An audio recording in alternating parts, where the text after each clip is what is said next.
It's a bright, busy afternoon at a crowded downtown bus stop. A black woman stands with quiet dignity, waiting for her bus. Out of nowhere, a racist cop approaches her, calling her ugly trash, hurling racial slurs with a sneer. But what happens next shocks everyone as the woman's unseen strength takes over, and the officer realizes too late just who he's dealing with. Hold on a second. Where in the world are you watching from? Drop your location in the comments below. Don't forget to like and subscribe to the channel to see more jaw-dropping stories like this. It was a regular morning in the heart of downtown. The bus stop was busy, as usual, filled with people making their way to work, on their phones, or simply lost in their own thoughts. The sun shone brightly over the city, but for Tasha Blackwell, a black woman in her early 30s, the day was just another reminder of the challenges she faced daily. Tasha, blind in one eye and carrying her cane, was used to people looking at her differently. But today would be different. Today would mark the beginning of something she hadn't anticipated. As she stood by the curb waiting for the bus, she noticed a cop car pull up nearby. The officer behind the wheel, Officer Rayford, had already built a reputation for his less-than-pleasant interactions with people of color, but Tasha had never had any direct encounters with him. That was until today. Without warning, Rayford exited the car, his boots striking the pavement with authority.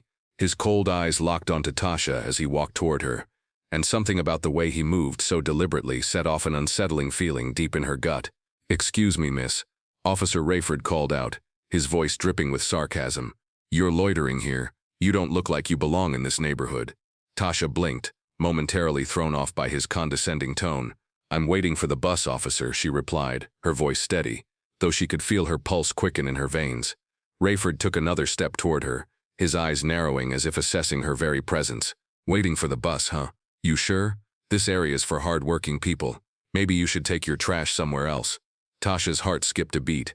His words stung, but she wasn't about to let him get the best of her. "I have every right to be here," she said, standing tall, despite the tension rising in her chest. "And so do other people. Don't you dare talk to me like that." Rayford chuckled darkly, his face twisting with hatred. He didn't expect her to stand her ground. In his world, people like her were meant to bow down. But this woman wasn't bending to his will. Without warning, the officer took another step forward, closing the space between them. "You're in the wrong place at the wrong time, sweetheart," he sneered. "I think you need to leave." Tasha, now on alert, tightened her grip on her cane. "I said no," she retorted, her voice gaining strength. She wasn't going to let this man intimidate her. Not today. She had already fought too many battles just to survive, and this wasn't about to be another one she let slide. Rayford stepped closer, his face red with rage. "You're not going anywhere," he snarled, reaching for her cane. "You don't get to talk back to me, trash." In that split second, everything changed. Before Rayford could even make contact with her cane, Tasha reacted. In one swift motion, she swung the cane with precision and force, slamming it into his wrist. The officer staggered back in shock, his face contorted in disbelief. He had underestimated her, and now his confidence was beginning to falter. Tasha's heart raced, but she was calm. She had been trained to act quickly under pressure, a skill learned from years of facing adversity. The cane was a weapon, but it was also a part of her, something she knew how to control. "You don't touch me," Tasha said fiercely, her voice low but full of power. "You've been warned." Rayford, stunned by the quick retaliation, momentarily took a step back, but then the anger surged within him once again, and he lunged forward, this time grabbing for her wrist. His fingers tightened around her arm with a painful grip. "Let go of me," Tasha shouted, yanking her arm free from his grasp. "I told you to back off." Her voice had a new energy now, a defiance that was building like an unstoppable force. As the officer tried to regain control of the situation, the crowd that had gathered around began murmuring, some watching in shock, others pulling out their phones. They were all witnesses to what was unfolding, unsure of how far this would escalate. Tasha's mind was working rapidly. She had learned a long time ago that it wasn't just physical strength that won these battles. It was mental fortitude, strategy, and resilience. And now, more than ever, she needed to focus. "You don't know who I am, do you?" she asked, her eyes narrowing as she met the officer's gaze. Rayford was taken aback by her question. He had underestimated her so badly that he didn't even stop to consider the possibility that she wasn't who he thought she was. He was just another racist cop, and she was about to show him exactly what happens when you mess with the wrong person. "I'm just a regular woman, but you're about to find out that I'm anything but." In the background, the murmurs of the crowd grew louder, a few people daring to take a step forward. "This ain't right." The crowd had begun to gather around them, But Tasha couldn't afford to let her guard down. She was hyper-aware of the tension in the air, the way the officer's eyes flickered between her and the growing crowd. He was losing control, and that made him dangerous. "I'll make you regret this," Rayford hissed, his voice low and seething with anger. Tasha didn't flinch. She stood tall, her cane still firmly in her hand. She wasn't just standing up for herself anymore. This was about something much larger, dignity. In that moment, she realized how many times she had allowed people to walk all over her, how many times she had swallowed her pride just to survive. But this was different. This was the line in the sand. The officer's hand tightened around the baton at his waist, but before he could pull it out, Tasha reacted again. With one swift movement, she raised her cane and struck him in the knee, knocking him off balance. The crowd gasped, a few people shouting, "Oh damn," at the unexpected turn of events. Rayford stumbled back, clutching his knee, his face turning crimson. The pain was evident in his eyes, but it was the humiliation that hit him hardest. How could a woman, a black woman, defy him like this? How could she stand her ground in front of his power? "You'll regret this," Rayford muttered through clenched teeth, finally pulling his baton from his side. He brandished it in front of him, like a maniac preparing to strike. "You think you're tough? You think you can fight me? I'll show you what happens to people who challenge me." But Tasha wasn't intimidated. She wasn't scared. She had been in far worse situations, and she knew that if she allowed this officer to continue his bullying tactics, she would lose everything she had worked for, everything her family had fought for. She wasn't about to let a racist cop strip away her dignity. Without missing a beat, she dodged his first swing, stepping to the side with agility that surprised even herself. Her cane was still poised in front of her, ready to strike. She was prepared for whatever he threw her way. "You don't get to touch me," Tasha said, her voice unwavering. "You don't get to decide who I am." The crowd around them began to murmur louder, sensing the shift in power. It was clear now that Tasha wasn't backing down. Rayford's anger, mixed with his embarrassment, pushed him further. He swung the baton again, but this time Tasha blocked it with a quick movement, her cane acting like a shield. "You think you're untouchable," Rayford spat. "I'll show you what happens to people who don't respect the law." Tasha's grip on her cane tightened. She could feel the raw power in her muscles, the energy that flowed from the ground up through her legs, into her arms, and out into the weapon she wielded. She wasn't just defending herself anymore. She was asserting her power. It wasn't just about stopping the cop. It was about making sure the system knew it wasn't invincible. Tasha aimed her cane, knocking the baton from Rayford's hands and sending it flying into the street. The crowd cheered, but Tasha didn't let herself get distracted by their excitement. This wasn't over. The officer's face twisted into an expression of rage as he stood up straighter, realizing that he had lost his weapon. "You think I'll just walk away?" he said, his voice trembling with barely contained fury. "I'll end you, you little—" But before he could finish, a voice from the crowd interrupted him. "Hey, leave her alone." The shout came from an older woman standing on the sidewalk, her arms crossed over her chest. The woman was tall and imposing, her eyes flashing with fury as she stared down at the officer. "You're a disgrace to that uniform. What kind of man attacks a defenseless woman in broad daylight?" Rayford's eyes flicked toward her, but the defiance in her voice only fueled his rage. He turned back to Tasha, his fists clenched, but something had changed. The officer's confidence had cracked. The crowd was no longer passive. They were actively supporting her, standing in unison against the officer's abuse of power. In that moment, Tasha realized that she wasn't just fighting for herself. She was fighting for everyone who had ever been hurt, disrespected, or made to feel small. The crowd wasn't just witnessing an altercation. They were witnessing an uprising, a stand against the corrupt system that had allowed officers like Rayford to bully and intimidate with impunity. Tasha was no longer just a woman in a bus stop. She was a symbol of resistance, and the officer now understood that. Rayford, however, wasn't done yet. He was desperate. But Tasha had already shown him that she wasn't backing down. And now the only thing left was for her to finish this battle, not just for herself, but for everyone who had ever been silenced by people like him. The standoff between Tasha and Officer Rayford was far from over, but it was clear that the balance of power had shifted. The officer, still reeling from the loss of his baton, now stood without his weapon, the crowd around them murmuring in uneasy anticipation. For a moment, it seemed like the world had stopped.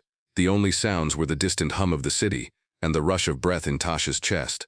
Rayford's face was a picture of rage and disbelief. He had made a critical mistake. His own prejudices, his belief that he could control the situation, had led him into this position. He hadn't expected the black woman standing before him to be so defiant, so resilient. She was unlike anyone he had ever encountered. And now, surrounded by a crowd that had begun to rally behind her, his once unchallenged authority was crumbling before his very eyes. "I'm not afraid of you," Tasha said calmly, meeting his gaze with an unflinching stare. Her hand still gripped her cane, the weapon now a symbol of her strength, her will to fight back. Rayford's eyes narrowed, his fists clenched so tightly that his knuckles turned white. The crowd had gotten closer, their phones raised, recording the entire scene. It wasn't just an altercation now, it was a moment of reckoning, and the entire neighborhood was watching. He stepped closer, violence still simmering in his every movement.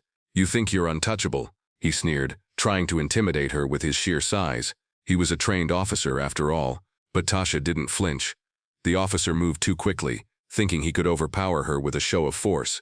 "I said move." He raised his hand as though to shove her aside, but before he could make contact, she raised her cane, blocking his advance.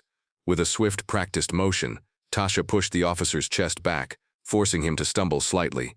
The crowd gasped, but she didn't stop there. In one seamless motion, she swung her cane downward, making contact with his shin, sending him stumbling back even further. The officer hissed in pain but quickly regained his balance. "You're going to regret that," he snarled, still clearly underestimating her.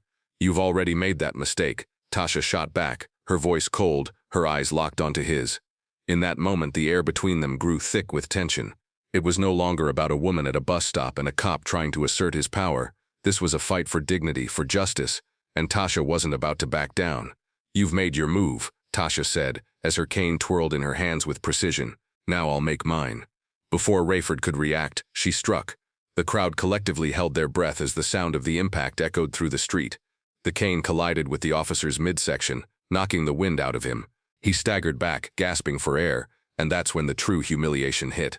The crowd had seen it all, and no amount of pride could hide the fact that a woman, a black woman, had taken him down in front of them. Rayford, now breathing heavily, raised his hands in surrender. The blow had done its damage, and the officer could no longer pretend he was the one in control. "Stop," he barked, his voice a mix of frustration and fear. "I'm an officer of the law. You can't do this."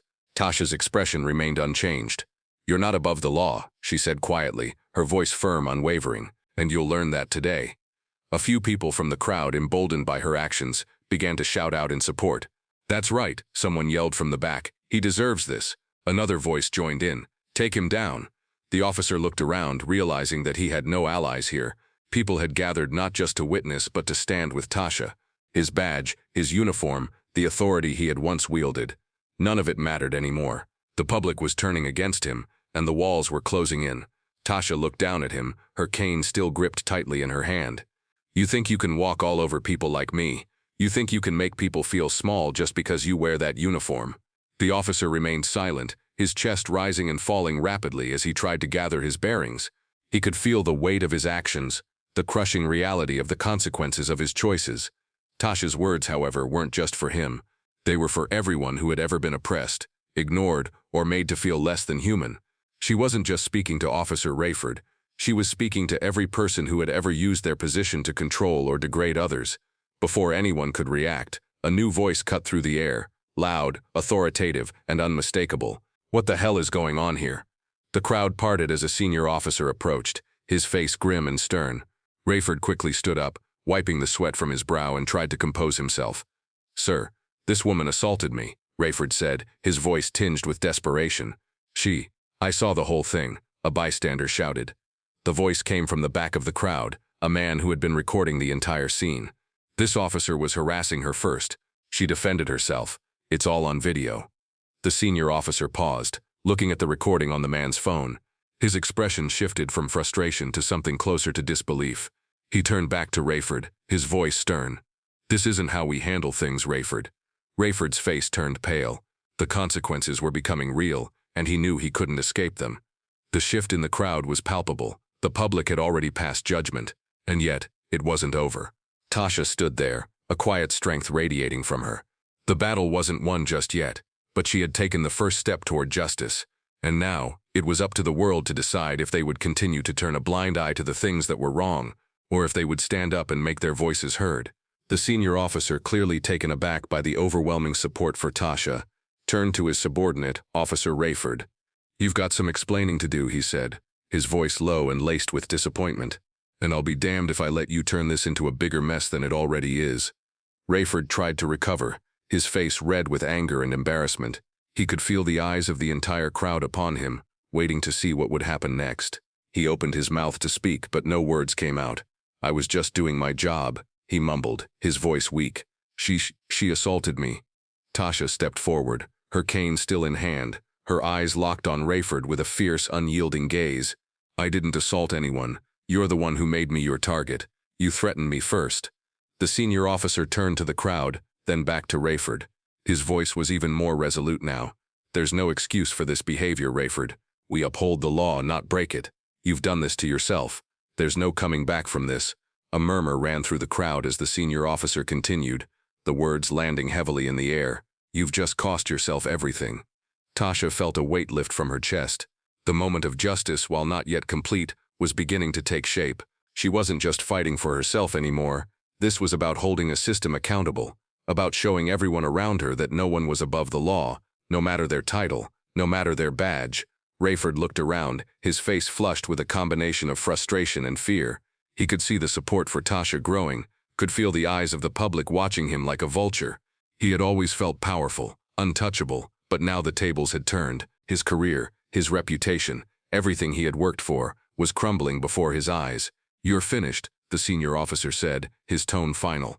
"I'll have you reassigned, Rayford. This is over. I'm going to report this to Internal Affairs, and there's nothing you can do about it." The words hit Rayford like a punch to the gut.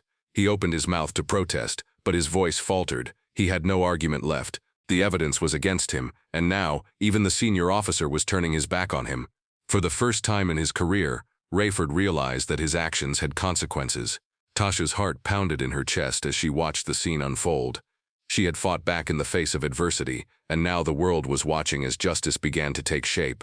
She wasn't just standing up for herself. She was showing everyone who had ever been wronged that fighting back was possible. But there was still the question of what would happen next. The senior officer turned to Tasha, his expression softening slightly.